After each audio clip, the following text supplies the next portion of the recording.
Hi ಸ್ನೇಹಿತರೆ, ನಮಸ್ಕಾರ. Welcome to my YouTube channel. Gruhalakshmi ಯೋಜನೆಯ ಹಣವನ್ನು ಪಡೆಯುತ್ತಿರುವಂತಹ ರಾಜ್ಯದ ಗೃಹಲಕ್ಷ್ಮಿ ಯೋಜನೆಯ ಫಲಾನುಭವಿಗಳಿಗೆ ಸಂಬಂಧಪಟ್ಟಂತೆ ರಾಜ್ಯ ಸರ್ಕಾರದ ಕಡೆಯಿಂದ ಮಹತ್ವದ ಬದಲಾವಣೆಯನ್ನು ಮಾಡಲಾಗಿದೆ.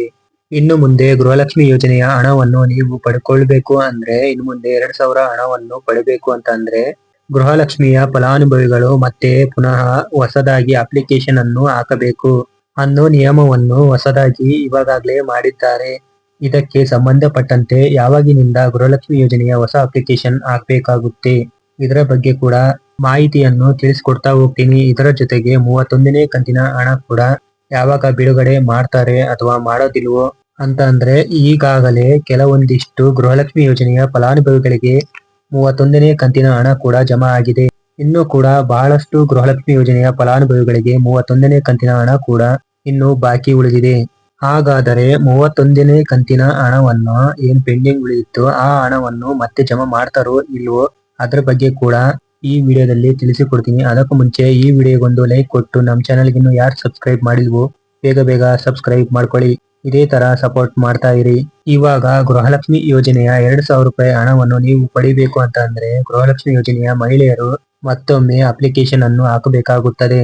ಅದಕ್ಕೆ ಸಂಬಂಧಪಟ್ಟಂತೆ ಏನೆಲ್ಲ ಅಪ್ಡೇಟ್ಗಳು ಇದಾವೆ, ಯಾವಾಗಿನಿಂದ ಅದನ್ನ ಜಾರಿಗೆ ತರ್ತಾರೆ, ಯಾವ್ಯಾವ ದಾಖಲೆಗಳನ್ನ ನಾವು ತಗೊಂಡು ಹೋಗ್ಬೇಕು, ಅರ್ಜಿಯನ್ನ ಎಲ್ಲಿ ಸಲ್ಲಿಸಬೇಕು, ಅದರ ಬಗ್ಗೆ ಕೂಡ ಈ ವಿಡಿಯೋದಲ್ಲಿ ತಿಳಿಸಿಕೊಡ್ತೀನಿ. ವಿಡಿಯೋನ ಕೊನೆವರೆಗೂ ನೋಡಿ. ಗೃಹಲಕ್ಷ್ಮಿ ಯೋಜನೆಯ ಯಾವ ಫಲಾನುಭವಿಗಳಿಗೆ 2,000 ಹಣ ಬರೋದಿಲ್ಲ ಅಂತ ಅಂದ್ರೆ, ಇನ್ಕಮ್ ಟ್ಯಾಕ್ಸ್ ನ ಯಾರು ಕಟ್ತಾರೋ, ಅದರ ಜೊತೆಗೆ GST ಯಾರು ಕಟ್ತಾರೋ ಅಂತವರನ್ನು ಈ ಯೋಜನೆಯಿಂದ ಹೊರಗಿಡಲಾಗಿದೆ. ಸರಿಸುಮಾರು 1,90,000 ಫಲಾನುಭವಿಗಳನ್ನು ಹೊರಗಿಡಲಾಗಿದೆ. ಇದರ ಜೊತೆಗೆ ಗೃಹಲಕ್ಷ್ಮಿ ಯೋಜನೆಯ ಯಜಮಾನಿಯರು ತೀರ್ಕೊಂಡಿರುವಂತದ್ದು ಸರಿಸುಮಾರು 1,97,000 ಫಲಾನುಭವಿಗಳ ಪಟ್ಟಿಯನ್ನು ಸಿದ್ಧ ಮಾಡಿದ್ರು. ಅವರಲ್ಲಿ ಮಾತ್ರ ಹೊಸದಾಗಿ ಅದರಲ್ಲಿ ಒಂದಕ್ಕಿಂತ ಹೆಚ್ಚು ಫಲಾನುಭವಿಗಳು ಇದ್ದರೆ ಅವರೇ ಮತ್ತೆ ಪುನಃ ಈ ಗೃಹಲಕ್ಷ್ಮಿ ಯೋಜನೆಯ ಲಾಭವನ್ನು ಪಡೆದುಕೊಳ್ಳಬಹುದು. ಆದರೆ ಮತ್ತೆ ಪುನಃ ಅಪ್ಲಿಕೇಶನ್ ಅನ್ನು ಹಾಕಬೇಕಾಗುತ್ತದೆ ಎನ್ನುವಂತಹ ನಿಯಮವನ್ನು ಜಾರಿಗೆ ಮಾಡಲಾಗಿದೆ. ಇನ್ನು ಮುಂದೆ ಪ್ರತಿಯೊಬ್ಬರು ಗೃಹಲಕ್ಷ್ಮಿ ಯೋಜನೆಯ ಹಣವನ್ನು ಪಡಿಬೇಕು ಅಂತಂದ್ರೆ ಹೊಸದಾಗಿ ಅಪ್ಲಿಕೇಶನ್ ಅನ್ನು ಹಾಕಬೇಕಾಗುತ್ತದೆ. ಈ ಹೊಸದಾಗಿ ಅಪ್ಲಿಕೇಶನ್ ಅನ್ನು ಹಾಕುವ ಉದ್ದೇಶ ಏನು ಅಂತ ಕೇಳಬಹುದು ನೀವು. ನಮ್ಮ ರಾಜ್ಯದಲ್ಲಿರುವಂತಹ ಅರ್ಹರಿಗೆ ಮಾತ್ರ ಹಣವನ್ನು ನೀಡಬೇಕು. ಯಾಕಂತಂದ್ರೆ ಹೊರ ರಾಜ್ಯದವರಿಗೂ ಕೂಡ ನಮ್ಮ ಕಡೆಯಿಂದ ಹಣ ಹೋಗ್ತಿರುವಂತದ್ದು.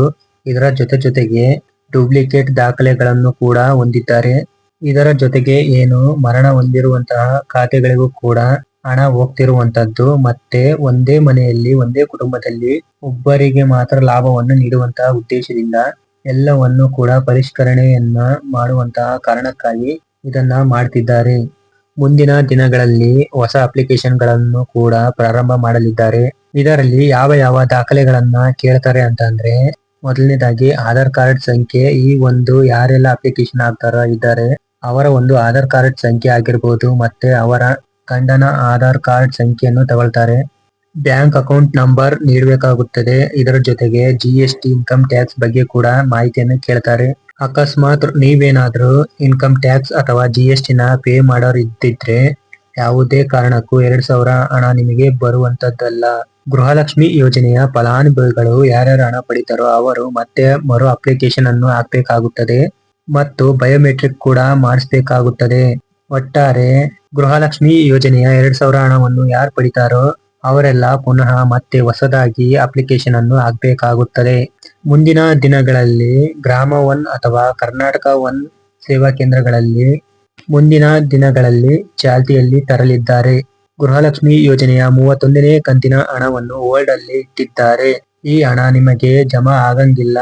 ಯಾಕಂದ್ರೆ ನೀವು ಹೊಸದಾಗಿ ಅಪ್ಲಿಕೇಶನ್ ಅನ್ನು ಹಾಕಿದ ನಂತರವೇ ಗೃಹಲಕ್ಷ್ಮಿ ಯೋಜನೆಯ 31ನೇ ಕಂತಿನ ಹಣ ರಿಲೀಸ್ ಮಾಡಲಿದ್ದಾರೆ ಅಂತ ಮಾಹಿತಿ ಕೇಳಿ ಬರ್ತಿರುವಂತದ್ದು. ಇದೇ ತರ ಹೊಸ ಅಪ್ಡೇಟ್ ನ ತಿಳಿಸ್ಕೊಡ್ತಾ ಹೋಗ್ತೀನಿ. ವಿಡಿಯೋ ಇಷ್ಟ ಆದ್ರೆ ಲೈಕ್ ಮಾಡಿ. ಇನ್ನೂ ನಮ್ಮ ಚಾನಲ್ಗೆ ಯಾರು ಸಬ್ಸ್ಕ್ರೈಬ್ ಮಾಡಿಲ್ವೋ ಬೇಗ ಸಬ್ಸ್ಕ್ರೈಬ್ ಮಾಡ್ಕೊಳ್ಳಿ.